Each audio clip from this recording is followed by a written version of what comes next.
bonjour à tous, à ceux que je n'ai pas salués. Je m'appelle Étienne. Voilà, je suis pasteur à l'église de Villemur en formation. J'ai enlevé l'écharpe parce qu'il fait chaud.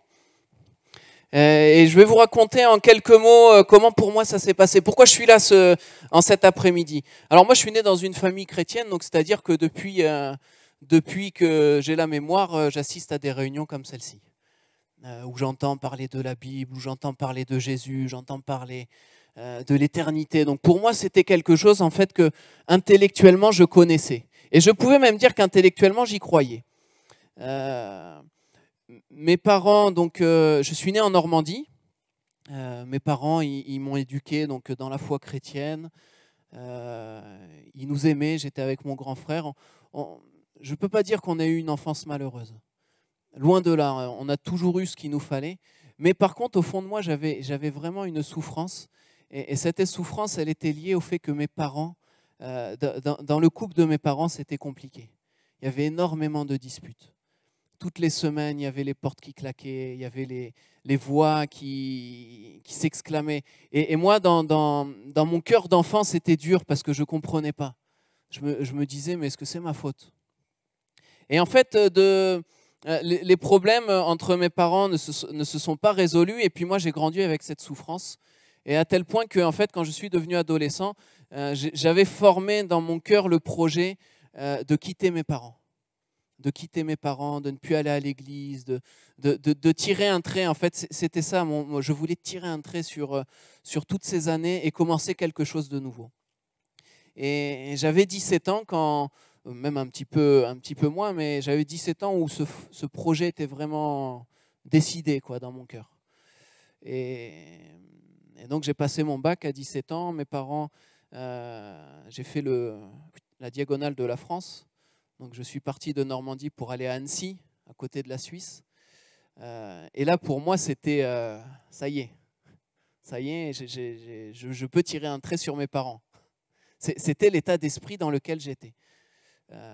Donc ils m'accompagnent quand même parce que j'étais mineur, donc ils m'accompagnent dans le logement où j'allais faire mes études. Ils sont restés quelques semaines pour les vacances et les jours passaient. Moi je comptais, je dis allez, J-5, J-4, J-3, J-2, c'est la liberté. Et sauf que dans la nuit de J-2 à J-1, il s'est passé quelque chose que je n'avais pas prévu. Dans un songe, pour moi ça s'est passé comme ça, dans un songe, pour la première fois de ma vie, j'ai été placé dans la présence de Dieu. Et j'étais scotché, je ne comprenais pas ce qui se passait. J'étais là et je me souviens très bien, je n'ai pas entendu de voix, mais par contre, la présence de Dieu était telle qu'en fait, il me disait, écoute Étienne, tu sais ce qui est bon pour toi. Aujourd'hui, je te donne le choix, tu peux me suivre ou sinon je te laisse faire ta vie. Et j'étais vraiment placé devant un choix et je ne pouvais pas ne pas faire de choix. Et pendant longtemps, j'ai lutté parce que d'un côté, il fallait que j'abandonne tout ce qui me faisait plaisir et de l'autre, je savais que le meilleur pour moi, c'était de courir dans les bras de Dieu. Et pendant, j'explique ça souvent, c'est comme si j'avais une élastique là autour de la taille et puis à chaque fois que j'essayais d'avancer vers Dieu, en fait, ça me... Vous savez, l'élastique... tu avances, mais tu recules d'autant. Et c'était ça pendant des minutes et des minutes. Et à un moment donné, cette élastique-là qui m'empêchait d'avancer vers Dieu, elle a été cassée. Et j'ai compris plus tard que c'était Jésus qui l'avait fait.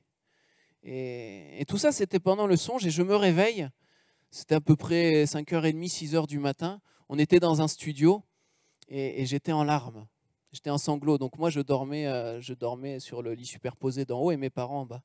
Et à 6h du matin, ils m'entendent pleurer comme... Alors ils me disent, Étienne, ça va? Qu'est-ce qui se passe? Ils ne comprenaient pas, ils ne savaient pas ce que j'étais en train de vivre. Et là, je me souviens très bien, je leur ai dit, je crois que j'ai donné ma vie à Jésus. Et on est allé prier ensemble dans la salle de bain, parce que mon frère aussi dormait là, lui ça ne l'a pas réveillé. Bon. Dormait profondément. Et on est allé prier, et puis là, dans ma prière, j'ai officialisé en fait ce que j'avais vécu dans mon songe, et j'ai dit, écoute Seigneur, maintenant je te donne ma vie, et je te suis.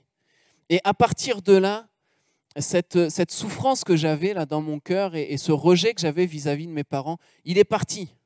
Alors je ne vous dis pas que les relations, ça a été en un claquement de doigts. Il a fallu des années après pour que les relations se reconstruisent avec mes parents. Mais en tout cas, cette souffrance et ce rejet, je dirais même cette haine, elle était partie. Et ces premiers jours de mémoire, c'était le 31 août 2010, j'avais un sourire, je n'ai pas réussi à l'enlever de toute la journée. Il montait jusqu'aux oreilles. Et j'avais reçu Jésus dans mon cœur.